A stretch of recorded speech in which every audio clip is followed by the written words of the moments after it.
Good evening सभी साथियों को जो अभी तक हमारे साथ जुड़ गए हैं। आई होप आप सभी लोग स्वस्थ हैं, मस्त हैं एकदम।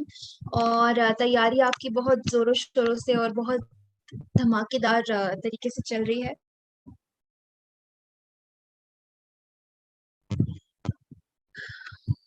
ठीक है, तो अगर आप लोगों को मेरी आवाज आ रही है और स्क्रीन जो भी है विजिबल है, तो आप मुझे एक थम्स अप दे दीजिए फटाफट चैट में, सो दैट हम आज का सेशन जो है चालू करें।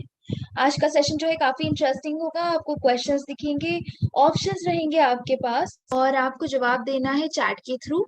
और फिर हम 30 सेकेंड्स का टाइम लेंगे और आप सभी लोगों के आंसर्स देख आने के बाद देखेंगे सही जवाब क्या है। तो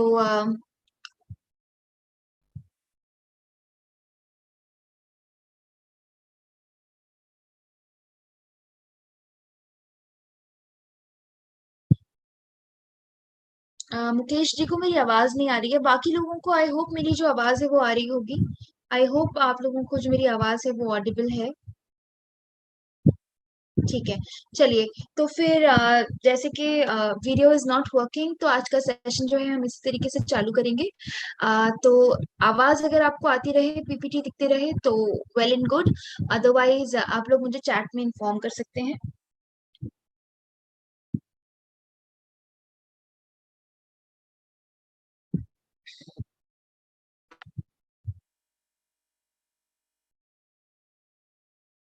और आप लोगों से मैं पूछना चाहती हूँ कि क्या आप लोगों ने जो एनपीए पर वीडियो शेयर किया गया था विजय सर द्वारा व्हाट्सएप ग्रुप में, आप लोगों ने उसको वॉच किया है कि नहीं, आप लोगों ने उसको देखा है कि नहीं, फटाफट चैट में बताइए।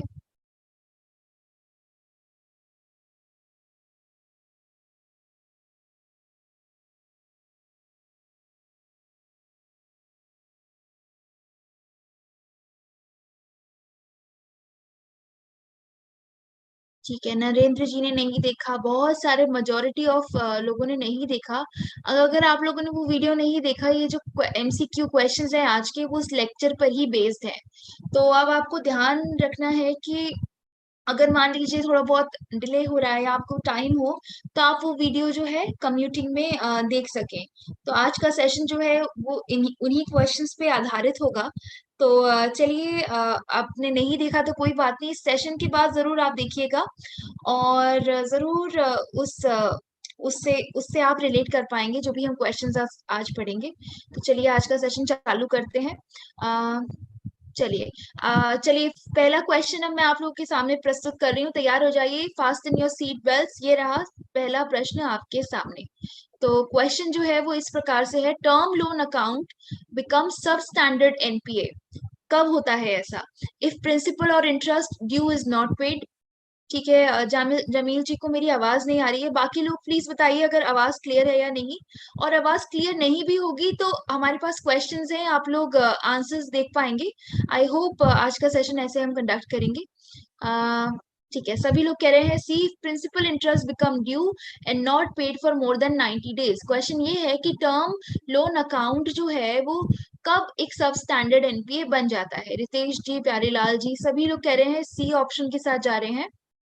ऑप्शंस कुछ हमारे पास इस प्रकार के हैं कि अगर प्रिंसिपल इंटरेस्ट ड्यू जो है पे नहीं किया जा सके। बी कह रहा है प्रिंसिपल और इंटरेस्ट, इफ प्रिंसिपल और interest become due but not paid during 1 month from due date. ठीक है, चलिए, सभी लोग एक मत से कह रहे हैं सी ऑप्शन होना चाहिए, जब प्रिंसिपल और इंटरेस्ट ड्यू है पर 90 दिन से ज्यादा हो गए और पेमेंट नहीं किया गया। सी को ताला लगाया और देखा तो C is the very correct answer.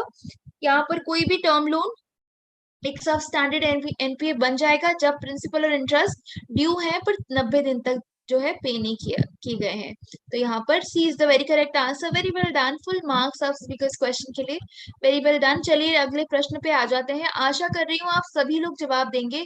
आज हम लोग काफी सारे लोग सेशन में जुड़े हैं, तो आप सभी लोगों को आंसर्स देना है और 30 सेकेंड्स का टाइम हम लेके चल रहे हैं। तो प्लीज फटाफट जवाब दीजिएगा। चलिए, नेक्स्ट क्वेश्चन आ गया है, ये रहा आपके सामने। कैश क्रेडिट अकाउंट और overdraft account become special mention account when, कब बनता है कोई कैश या क्रेडिट अकाउंट या ओवरड्राफ्ट अकाउंट है वो एक स्पेशल मेंशन अकाउंट कब बनता है? फर्स्ट ऑप्शन है जब वो इरेगुलर हो एटलीस्ट 45 डेज के लिए। सेकेंड ऑप्शन कह रहा है कि when it is irregular for at least 60 days, irregular for at least 90 days, and all of the above भी है हमारे पास एक ऑप्शन। तो आपको बताना है कि एक कैश क्रेडिट अकाउंट, ठीक है। शंभू जी, अभिषेक जी कह रहे हैं सी। दो आंसर्स मैंने देखे बी के साथ जा रहे हैं। एक हमारे साथी डी जवाब दे रहे हैं, दीपक जी भी दे रहे हैं। दीपक सक्सेना जी कह रहे हैं डी, सी और बी। तो बी सी डी में मैं आंसर्स देख रही हूँ। कुछ साथी कह रहे हैं सी होना चाहिए जब इरेगुलर हो 90 दिन के लिए। कुछ कह रहे हैं कि जब इरेगुलर हो 60 डेज के लिए। कुछ साथियों का कहना है, मिताली जी कह रही हैं सी होना चाहिए, मुकेश कुमार जी कह रहे हैं डी होना चाहिए, और कुछ साथी कह रहे हैं कि ऑल ऑफ द अबव भी हो सकता है। चलिए ठीक है, तो यहाँ पे काफी मिक्स्ड आंसर्स है, काफी ठीक है। प्रमोद जी ने ए भी दे दिया है, तो लगभग सारे हमारे जो ऑप्शंस है कवर हो गए, ए बी सी डी सभी आ गए हैं, तो किसी ना किसी का जवाब तो बिल्कुल सही होने वाला है।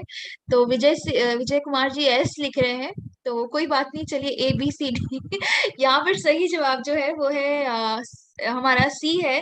जब कोई अकाउंट जो है रेगुलर हो जाए एटलीस्ट 90 डेज के लिए, तब उस कैश कैश क्रेडिट अकाउंट या ओवरड्राफ्ट अकाउंट को एक स्पेशल मेंशन अकाउंट कहा जाता है। कब? जब इरेगुलर हो, कितने दिनों के लिए? 90 डेज के लिए। तो बहुत सारे साथी सी जवाब दे रहे थे, आप लोग ने बिल्कुल सही कहा है। जिनको डाउट था अब आपको पता है, नाउ यू नो कि अगर कोई अकाउंट 90 डेज, एटलीस्ट 90 डेज के लिए इरेगुलर हो, तो उसे स्पेशल मेंशन अकाउंट कहा जा सकता है। किस केस में? कैश क्रेडिट अकाउंट और ओवरड्राफ्ट अकाउंट के। Very well done. चलिए नेक्स्ट क्वेश्चन पे आ जाते हैं। अगर किसी को डाउट है किसी भी क्वेश्चन में, तो आप प्लीज इसे नोट कर सकते हैं, और फिर उसके बाद उसे नोट करके आप लोग वीडियो वॉच कर सकते हैं जो आपके व्हाट्सएप ग्रुप पे पोस्ट की गई है। उसके बाद हम लोग जो है इस पे डिस्कशन कर सकते हैं। तो चलिए नेक्स्ट क्वेश्चन आ गया है, कैश क्रेडिट और overdraft account does not become sub standard NPA in the following cases. ठीक है, सौरभ जी और जिनको भी डाउट है, क्योंकि हमारा सेशन जो है ऑलरेडी लेट चालू हुआ है, तो हम डिस्कशंस जो है इसके लिए सेपरेट टाइम रखेंगे।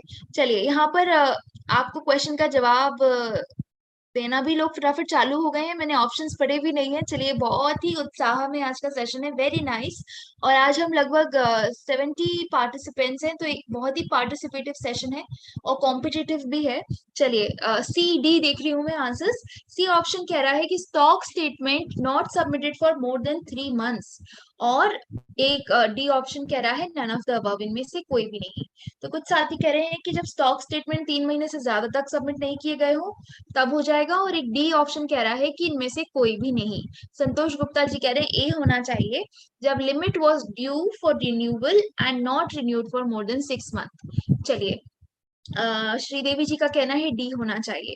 चलिए क्वेश्चन एक बार फिर से देख लेते हैं आंसर पे जाने के पहले, क्योंकि कुछ काफी कंफ्यूज्ड मिक्स आंसर्स है हमारे पास। ए बी आ गया है, A option, C and D. तो चलिए देख लेते हैं यहाँ पर विच ऑप्शन इज राइट।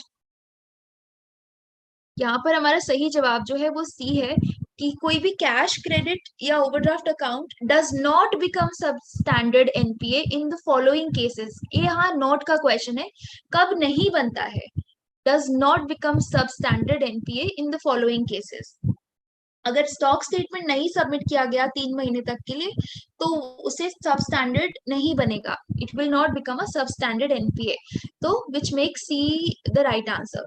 तो श्रीदेवी जी को सी ऑप्शन गलत लग रहा है, तो हम लोग क्वेश्चंस जैसे मैंने कहा नोट कर लेते हैं, फिर we will go back to the video, और उसके बाद फिर हम जो है डिस्कशंस के लिए टाइम रख लेंगे। तो आई होप इसके साथ ऐसे ही से बढ़ते हैं। I have noted question number 2 और 3। चलिए नेक्स्ट क्वेश्चन पे आ जाते हैं। ठीक है, मनीष कुमार जी कह रहे हैं 60 डेज होना चाहिए। चलिए ठीक है,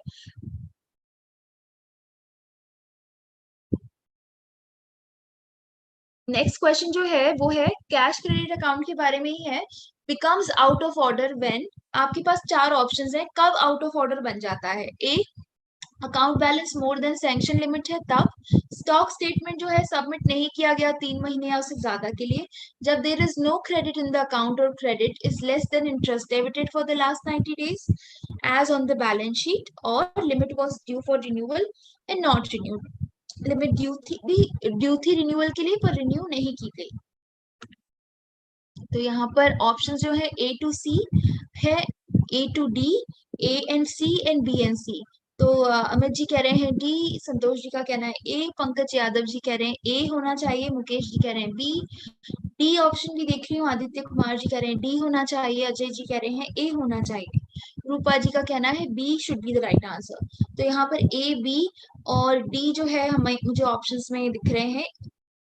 कुछ साथी कह रहे हैं कि ए से सी तक जो है अगर कंडीशन है तो जो कैश अकाउंट है वो आउट ऑफ ऑर्डर बन जाएगा। तो अब अजय कुमार जी कह रहे हैं सी, सिर्फ ए और सी में, ए और सी जो है ऑप्शंस में हो जाएगा। तो यहाँ पर लगभग ए बी सी डी हमारे पास सारे ऑप्शंस फिर से आ गए हैं। ऐसा क्वेश्चन ये है कि कैश क्रेडिट अकाउंट कब आउट ऑफ ऑर्डर हो जाता है, becomes out of order when. तो अभिषेक कुमार जी कह रहे हैं ए श्योर है, ए टू सी तीनों ही है, और सी ऑप्शन कह रहा है ए और सी बस। तो चलिए यहाँ पर जो है ए एंड सी देख लेते हैं, यहाँ ए सही जवाब है। यहाँ पर ए टू सी ऑल जो है इज द करेक्ट आंसर। अगर बैलेंस सेक्शन लिमिट से ज्यादा है तभी भी, स्टॉक स्टेटमेंट अगर सबमिट नहीं किए गए 3 महीने या उससे ज्यादा, या there is no credit in the account और credit is less than interest debited for the last 90 days। तो A, B and C all, इन तीनों के केसेस में ही जो क्रेडिट का जो हमारा कैश क्रेडिट अकाउंट है आउट ऑफ ऑर्डर हो जाएगा। तो which makes a the right answer. A, B और सी तीनों ही केस में it will become out of order. I hope this is clear. Next question पे आ जाते हैं। An agriculture loan does not become substandard NPA in the following cases। कौन सी case में इन दिए गए किस केसेस में से एग्रीकल्चर लोन जो है वो सब स्टैंडर्ड एनपीए नहीं बनता है, does not become sub standard NPA. कौन से केसेस में नहीं बनता है? Crop duration for short crop loan for short duration is regular for more then 2 crop seasons। Crop loan for long duration is irregular for more than 1 crop season. Loan for dairy farming is irregular for more than 4 months, या none of the above। इनमें से कौन सी case में सब standard loan नहीं बनता है? Agriculture loan sorry सब स्टैंडर्ड एनपीए नहीं बनता है। ठीक है, डी कह रहे हैं नन ऑफ द अबव। ठीक है, आप लोगों का कहना है मोस्टली जो लोग डी के साथ जा रहे हैं कि तीनों ही केस में सब स्टैंडर्ड एनपीए बन जाएगा, एग्रीकल्चर लोन होगा। तो एक किसी चौथे केस में नहीं बनेगा। जो लोग डी के साथ जा रहे हैं वो ये कह रहे हैं। बाकी निखिल जी कह रहे हैं सी होना चाहिए, दीपक सक्सेना जी का कहना है बी, पंकज यादव जी कह रहे हैं डी होना चाहिए, महेश जी कह रहे हैं सी के साथ जाना चाहेंगे वो। चलिए देख लेते हैं यहाँ पर हमारे हम अ, बहुत सारे मिक्स आंसर्स हैं, दुविधा को दूर भगाते हैं। यहाँ पर नन ऑफ द अबव जो है सही जवाब है। जैसे कि बहुत सारे लोगों ने कहा इन तीनों ही केस में एग्रीकल्चर लोन जो है एक सब स्टैंडर्ड एनपीए बन जाएगा। तो यहाँ पर which makes none of the above correct answer. इन तीनों ही केस में जो है agriculture loan will become a sub standard NPA. तो इसलिए इनमें से कोई भी सही जवाब नहीं है, D is the correct answer, जैसे कि आप में से काफी सारे लोगों ने कहा। Very well done. Next question पे आ जाइए। If outstanding balance is more than sanction limit but within the value of security, in which of the following accounts it is categorise सब स्टैंडर्ड एनपीए। कोई outstanding balance की बात कर रहे हैं जो कि सैंक्शन लिमिट से ज्यादा है पर सिक्योरिटी की वैल्यू के विद इन है। इनमें से कौन से अकाउंट्स में ये जो है एक सब स्टैंडर्ड एनपीए की कैटेगरी में आ जाएगा? Loan against government security, loan against deposit, loan against life insurance policy, loan against security of national saving certificate.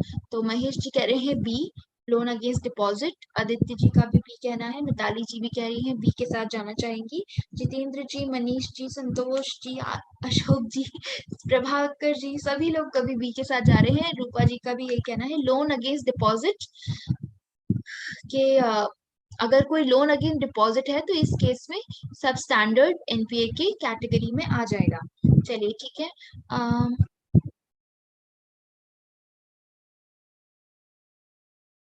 चलिए, तो बी ऑप्शन के साथ सभी जा रहे हैं, तो बी को ही लॉक करते हैं यहाँ पर। B is not the right answer. यहाँ पर ए जो है हमारा सही जवाब है। लोन अगेंस्ट गवर्नमेंट सिक्योरिटी अगर है और आउटस्टैंडिंग बैलेंस सैंक्शन लिमिट से ज्यादा है पर सिक्योरिटी के विद इन है, तो in this case in loan against government security इसको कैटेगराइज करेंगे सब स्टैंडर्ड एनपीए में। तो यहाँ पर बी जो है is not the right answer but A is the right answer. अफसोस B is the wrong answer. तो ध्यान रखिएगा, अगर ऐसा कोई केस होगा तो ए प्रमोद जी अब आंसर दे रहे हैं ए।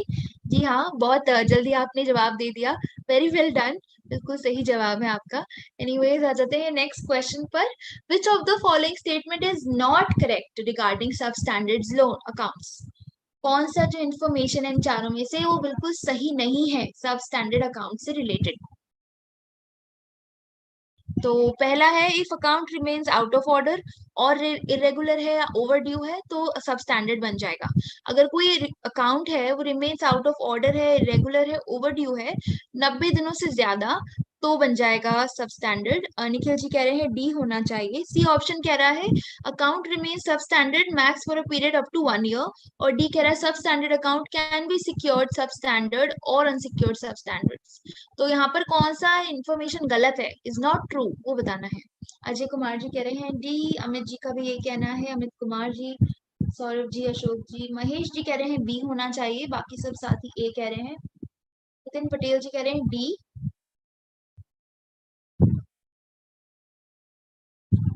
विशाल जी का कहना है कि ए इज नॉट करेक्ट रिगार्डिंग सब स्टैंडर्ड अकाउंट।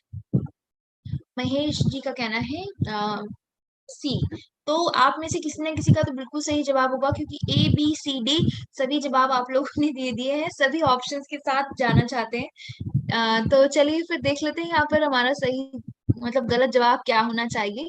यहाँ पर जो ए स्टेटमेंट है वो सही नहीं है सब स्टैंडर्ड अकाउंट के बारे में। अगर कोई अकाउंट आउट ऑफ ऑर्डर है या इरेगुलर है या ओवर ड्यू है तो ये सब स्टैंडर्ड कहलाएगा। ये बहुत ही जनरल स्टेटमेंट है कि अगर ओवर ड्यू है, इरेगुलर है, कितने पीरियड के लिए है, क्या टाइमलाइन है, कुछ नहीं दिया। It is a very general term, इसलिए दिस इज इन सब में से this is the incorrect answer. तो यहाँ पर ए इज द करेक्ट आंसर, या फिर कहेंगे कि नॉट करेक्ट आंसर। तो यहाँ पर ए के साथ हम जाएंगे, ध्यान रखिएगा।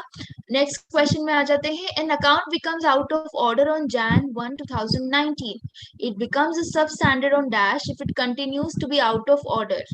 तो आपको बताना है कि अगर कोई अकाउंट है वो आउट ऑफ ऑर्डर है January 1 से 2019 तक, तो वो कब सब स्टैंडर्ड बन जाएगा अगर वो इसी तरीके से आउट ऑफ ऑर्डर रहता रहा तो?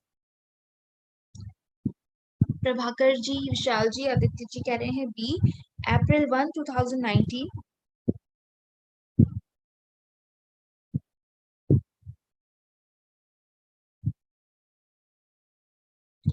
मुकेश कुमार जी कह रहे हैं बी। अजय जी कह रहे हैं 3 अप्रैल, जो कि सी ऑप्शन है।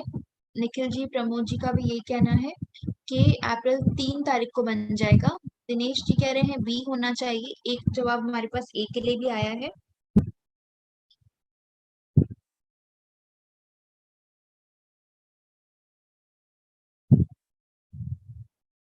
ठीक है, बी डी April 3।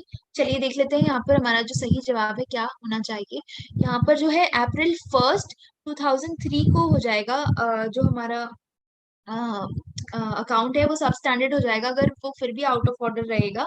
तो यहाँ पर April 1, 2023 is the correct answer. तो अगर 1 जनवरी 2023 को आउट ऑफ ऑर्डर हुआ है तो सब स्टैंडर्ड 1 अप्रैल 2023 को हो जाएगा। तो अमित जी कह रहे हैं कि सी, फिर लिख रहे हैं February 28 डे का होता है। ठीक है,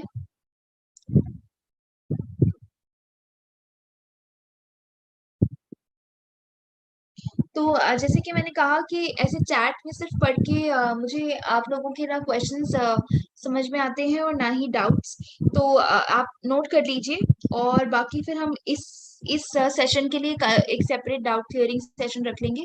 तो मैं ये क्वेश्चन भी आप लोग के लिए नोट कर लेती हूँ। इसके प्रीवियस में भी आप में से किसी को डाउट था तो उसको भी I will jot it down. Don't worry, आपके एग्जाम्स के पहले आपके सारे डाउट्स जो हैं क्लियर हो जाएंगे, तो बी रेस्ट अश्योर्ड, कुछ भी गलत इन्फॉर्मेशन आपके साथ नहीं जाएगी। चलिए, तो यहाँ पर अभी हम नेक्स्ट क्वेश्चन पे आ जाते हैं। An account is categorise as doubtful account when, एक अकाउंट को डाउटफुल अकाउंट कब कहलाया जाएगा, कब कैटेगराइज किया जाएगा?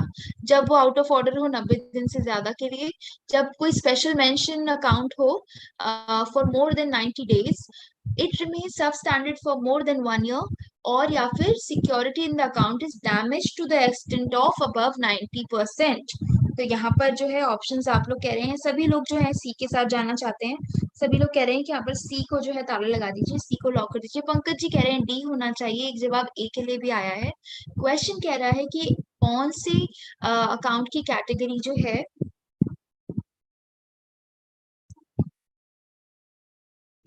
डाउटफुल अकाउंट में आएगी, तो मोस्टली लोग बट सी के साथ जा रहे हैं, तो अभी फिलहाल के लिए जो है मैं डी के साथ जाऊंगी, सॉरी सी के साथ। तो C is the very correct answer. तो यहाँ पर अगर कोई अकाउंट सब स्टैंडर्ड है 1 साल से ज्यादा के लिए, तो उसे डाउटफुल अकाउंट कह दिया जाएगा, उसको कैटेगराइज कर दिया जाएगा एज अ डाउटफुल अकाउंट। तो यहाँ पर जिन लोगों ने सी जवाब दिया, very well done, full marks in this question. Okay, तो अच्छा, तो 1 मिनट रुक जाइए, बाकी सभी को भी क्या पूरे ऑप्शंस अगर नहीं दिख रहे हैं तो मैं कोशिश करती हूँ इसे दोबारा से शेयर करने के लिए। चलिए, डोंट वरी, आप लोगों को लॉगिन सेक्शन में पीपीटी भी मिल जाएगी, जस्ट इन केस आपको फिर से देखना हो तो आप दोबारा से इसको एक्सेस कर सकते हैं, this is for you only. अब यहाँ पर दोबारा से जो क्वेश्चन है वो डाउटफुल अकाउंट के बारे में ही है। एक अकाउंट को डाउटफुल टू, DF2 अकाउंट की कैटेगरी में कब डाला जाएगा? when it remains special mention account for more than 1 year, when it remains out of order for more than 1 year, it remains substandard for more than 1 year, या it remain doubtful for more than 1 year। तो मनीष जी का कहना है सी, बाकी सब साथी कह रहे हैं डी होना चाहिए। ठीक है, सभी लोग एक मत से कह रहे हैं कि यहाँ पर डी होना चाहिए। अगर कोई कोई अकाउंट जो है डाउटफुल रह गया है 1 साल तक के लिए, 1 साल से ज्यादा के लिए,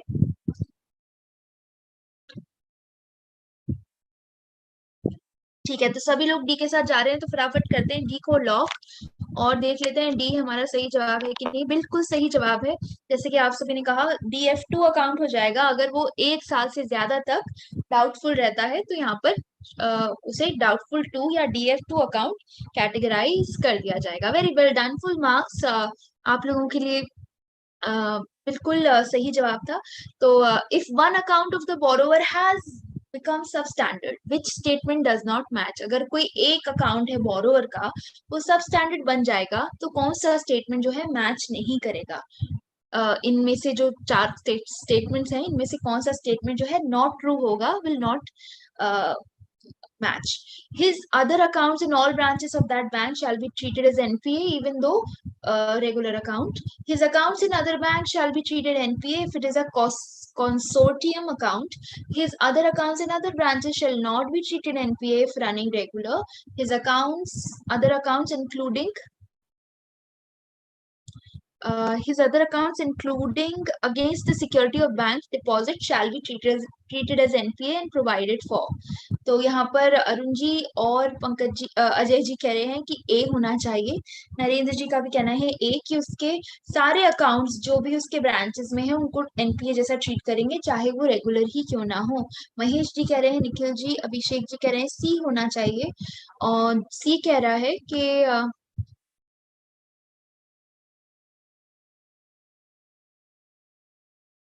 सी ऑप्शन कह रहा है his other accounts in other branches NP नहीं ट्रीट किए जाएंगे अगर वो रेगुलर रनिंग कर रहे हैं। एनके यादव जी का कहना है बी होना चाहिए, कि उसके सारे अकाउंट्स जो है अदर बैंक्स के ट्रीटेड होंगे एनपीए के, इफ इट इज अ ठीक है, if it is a consortium account. तो यहाँ पर अगर कोई एक अकाउंट हो जाता है तो कौन सा स्टेटमेंट नहीं मैच करता, डज नॉट मैच बताना है। तो यहाँ पर आप लोग कह रहे हैं कि अगर उसका एक अकाउंट अगर सब स्टैंडर्ड होता है तो उसके सारे अकाउंट को एनपीए जैसा ट्रीट किया जाएगा, ये इन्फॉर्मेशन गलत है। तो मोस्टली लोग ए के साथ जा रहे हैं, तो यहाँ पर मैं भी ए को लॉक करती हूँ। देख लेते हैं if A is the right answer और नॉट।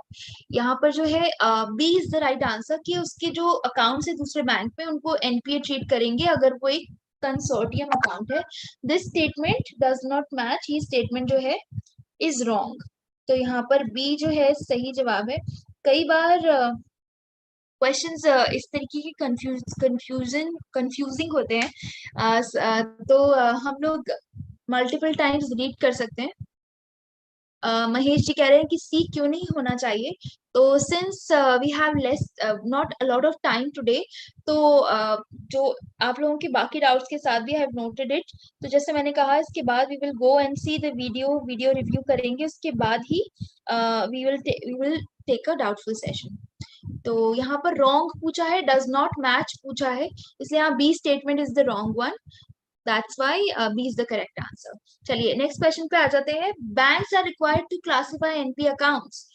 कितने चार चार स्टेटमेंट दिए गए हैं कि जो बैंक है उनको क्लासिफाई करना पड़ता है एनपीए अकाउंट। संतोष जी ने दे दिया है बी जवाब, into three categories: substandard, doubtful and loss accounts। Nikhil ji, Mahesh ji, Prabhakar ji और एनके यादव जी ने भी कह दिया है। ऑप्शंस पर हमारे पास कुछ इस प्रकार के हैं, सभी लोग बी के साथ जा रहे हैं। दो कैटेगरी, चार कैटेगरी, चार कैटेगरी, और बी ऑप्शन कह रहा है कि सी कैटेगरी। विशाल जी कह रहे हैं D into four category: standard, sub standard, doubtful and loss account.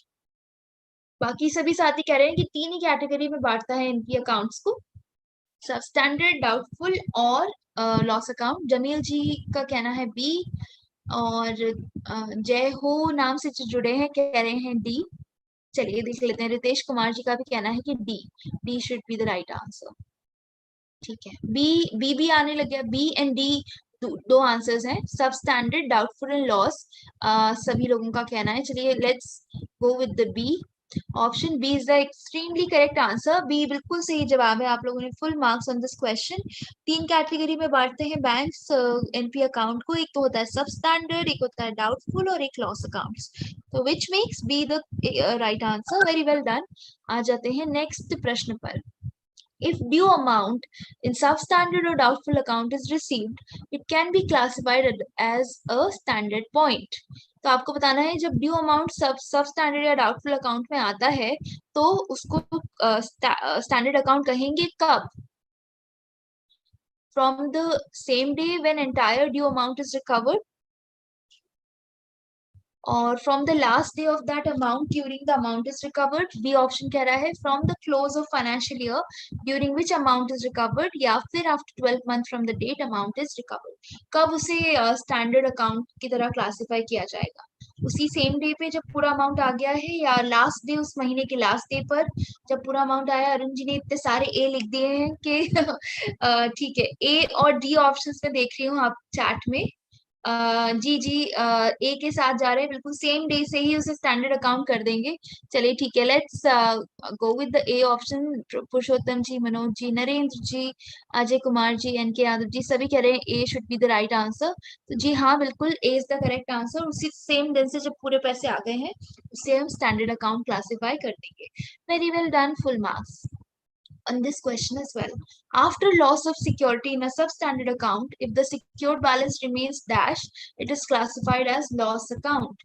कब अगर सिक्योरिटी लॉस हो जाएगी एक सब स्टैंडर्ड अकाउंट में और बैलेंस जो है कितना हो जाएगा, तो उसे एक लॉस अकाउंट घोषित कर दिया जाएगा, क्लासिफाई कर दिया जाएगा। 10% या उससे ज्यादा, 50% और मोर, लेस देन 50% या लेस देन 10%। तो निखिल जी कह रहे हैं सी, बाकी सभी साथी कह रहे हैं डी होना चाहिए। जब 10% से कम होगा तो जो है उसे लॉस अकाउंट करार दिया जाएगा। अशोक जी, दिनेश जी, सभी साथी एक मत से कह रहे हैं कि डी है अगर 10% से कम होगा।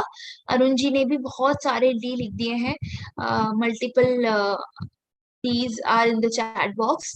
चलिए देख लेते हैं यहाँ पर डी ऑप्शन जो है बिल्कुल सही जवाब है। 10% से कम अगर बैलेंस हो जाएगा तो उसे लॉस अकाउंट घोषित कर देंगे। Full marks, very well done. आ जाते हैं अगले प्रश्न पर। After loss of security in an NPA loan it is secured balance remains dash, इसे डाउटफुल अकाउंट कह देंगे। अब यहाँ पर बोल रहे हैं अगर सिक्योरिटी लॉस हो गई है, एनपीए का लोन अकाउंट है, तो कितना अमाउंट अगर रह जाएगा तब उसे एक डाउटफुल अकाउंट कहेंगे। लोकेश जी कह रहे हैं डी, संतोष जी का कहना है सी इज लेस देन 50%। तो अजय कुमार जी, प्राची जी डी कह रही हैं प्राची जी, अरुण जी, अशोक जी, पुरुषोत्तम जी कह रहे हैं सी, आदित्य जी का कहना है लेस देन 10% रहेगा तब, और मुकेश जी का, पंकज जी का, जामिल जामिल जी का कहना है कि सी होना चाहिए, 50% से कम है तो डाउटफुल हो जाएगा। चलिए यहाँ पर कुछ अविनाश जी कह रहे हैं 10% से कम, और बाकी साथी कह रहे हैं कि 50% से कम होगा, लेस देन 50% तब होना चाहिए। प्राची जी का कहना है डी। चलिए देख लेते हैं सी या डी में से कौन सा सही जवाब है हमारा। C is the correct answer. Doubtful account classify करने की बात कर रहे हैं यहाँ पर कि अगर एनपीए लोन अकाउंट में लॉस ऑफ सिक्योरिटी होती है और बैलेंस जो है 50% से कम होगा तो आप उसे डाउटफुल अकाउंट पे रख सकते हैं। तो यहाँ पर C is the correct answer, less than 50%। चलिए let's move on to the next question. From the time of sanction if the security value is dash of the sanction amount on becoming NPA an account is treated sub standard unsecured account. अगर sanction के time पर अगर security value कितना प्रतिशत है sanction amount की, तो NPA बनने पर वो अकाउंट को सब स्टैंडर्ड अनसिक्योर्ड अकाउंट कहा जाएगा। तो यहाँ पर ऑप्शन है अप टू 20%, 10%, लेस देन 10% या लेस देन 20%। तो महेश जी कह रहे हैं सी होना चाहिए, जय हो कह रहे हैं बी, निखिल जी, अविनाश जी, निखिल जी कह रहे हैं सी, अविनाश जी कह रहे हैं D, less than 20%। Prabhakar ji कह रहे हैं कि बी होना चाहिए, up to 10% of sanction amount.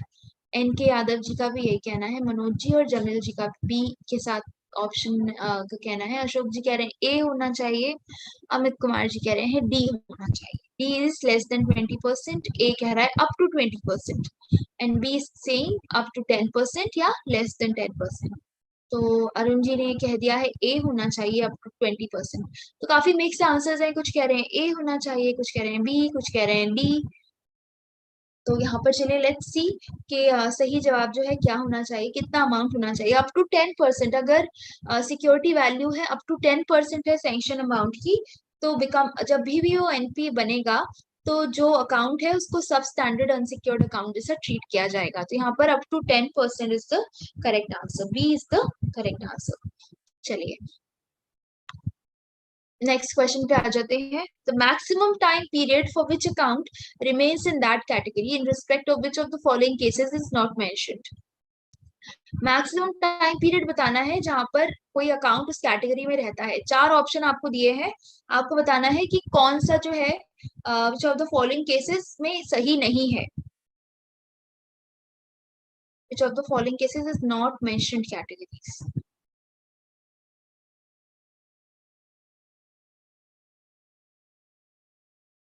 ठीक है, तो डी कह रहे हैं सभी साथी, डी है डाउटफुल जो है वो 3, डाउटफुल में से -3 इज इक्वल्स टू 2। सभी लोग कह रहे हैं कि D should be the right answer.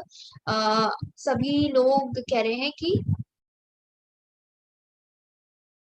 ठीक है, अजय कुमार जी कह रहे हैं कि डी जो है वो 3 इयर्स होता है।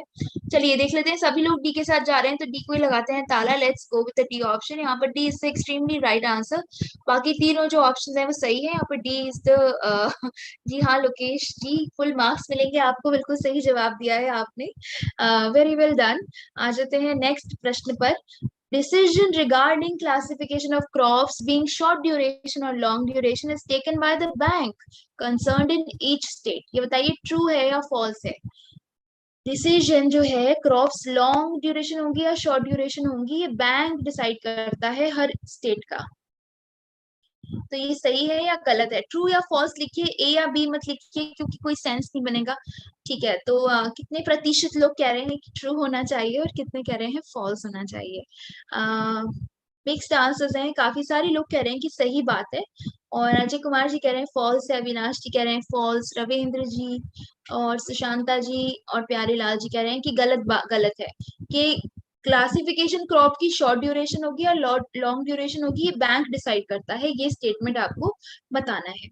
तो अभी देख रही हूँ मैं, अरुण सिंह जी कह रहे हैं फॉल्स है, अमित कुमार जी कह रहे हैं ट्रू, आदित्य जी, प्रमोद जी, लोकेश जी, पूजा जी कह रही हैं कि फॉल्स है, this is a false statement. चलिए देख लेते हैं यहाँ पर। अभी फॉल्स की जो है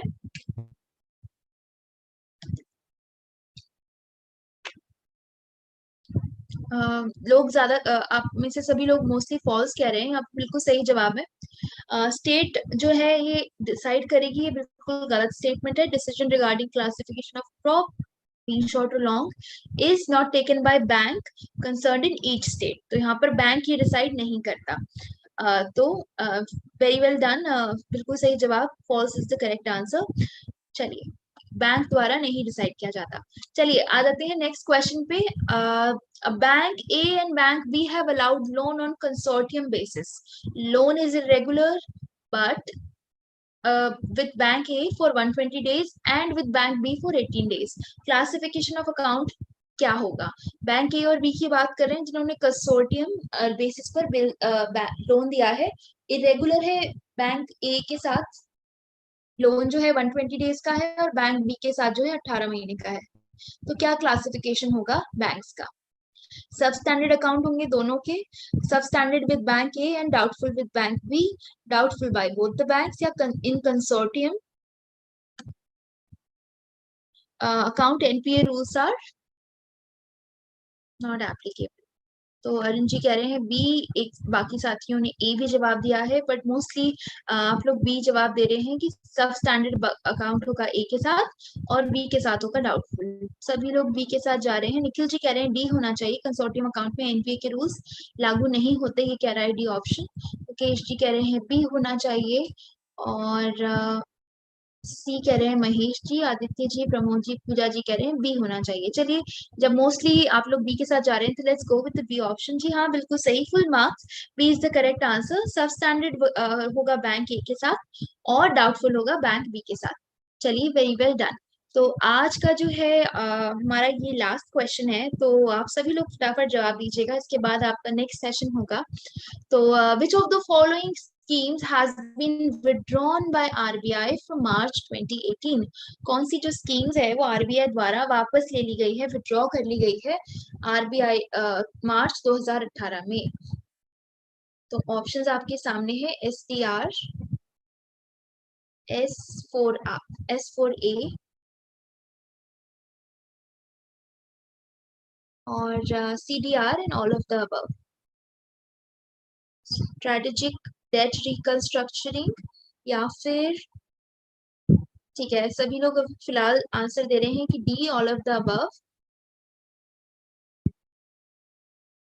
ठीक है, बी कह रहे हैं एनके यादव जी, और अरुण जी भी कह रहे हैं बी डिसकंटिन्यू हुई है, एसडीआर और सीडीआर नहीं हुई है। ठीक है, बी डी ऑप्शन देख रही हूँ, ऑल ऑफ द अबव कह रहे हैं कुछ साथी, कुछ कह रहे हैं S4A।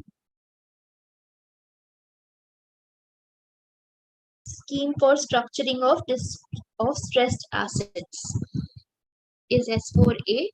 और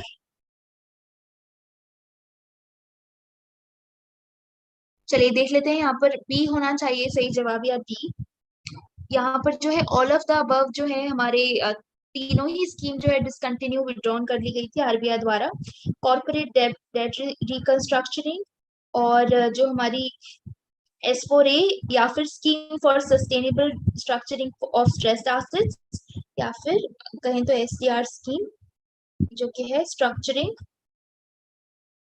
स्ट्रैटेजिक डेट रिकंस्ट्रक्शनिंग। तो ये तीनों ही डिसकंटिन्यू कर दी गई है मार्च मार्च 18 आरबीआई द्वारा। तो आप में से मोस्टली लोगों ने डी जवाब दिया था, बिल्कुल सही जवाब। तो आज का सेशन जो था इन्हीं कुछ क्वेश्चंस का था। जिन क्वेश्चंस में डाउट है I have noted it down, jotted it down. तो हम आप लोग अब अपना थोड़ा सा समय निकाल कर उस वीडियो को वॉच कीजिएगा, और फिर हम इसके बारे में डिटेल में डिस्कशन कर लेंगे। चलिए, तो यहाँ पर आज का सेशन जो है इसी नोट पे हम खत्म होता है। लास्ट क्वेश्चन का आंसर था ऑल ऑफ द अबव, ये तीनों ही स्कीम्स जो है डिसकंटिन्यू कर दी गई है फ्रॉम बाय आरबीआई। तो D is the correct answer. तो तो आज का कोट जो है बड़ा ही सुंदर कोट है कि सुंदरता चेहरे में नहीं, देखने वालों की नजरों में होती है। यदि आपकी सोच खूबसूरत है तो ईश्वर की बनाई हर कृति आपको सुंदर नजर आएगी। तो तो जैसे इंग्लिश में कहते हैं, beauty lies in the eyes of the beholder. तो चलिए, इसी नोट पर, इसी पॉजिटिव कोट पर आज का सेशन जो है खत्म करते हैं। आई होप आप लोगों को सेशन जो है अच्छा लगा होगा। नेक्स्ट सेशन जो है आपका थोड़ी ही देर में चालू होगा। प्लीज स्टे ट्यून्ड, और please do watch that video. जो भी कंटेंट आपको मिलता है, आई नो आप सभी व्यस्त रहते हैं, बट थोड़ा सा समय निकाल कर उन रिसोर्सेस को देखिएगा। Thank you so much. फिर से ऐसे ही पढ़ते रहिए और मुस्कुराते रहिए, और मिलते हैं नेक्स्ट सेशन में। तब तक के लिए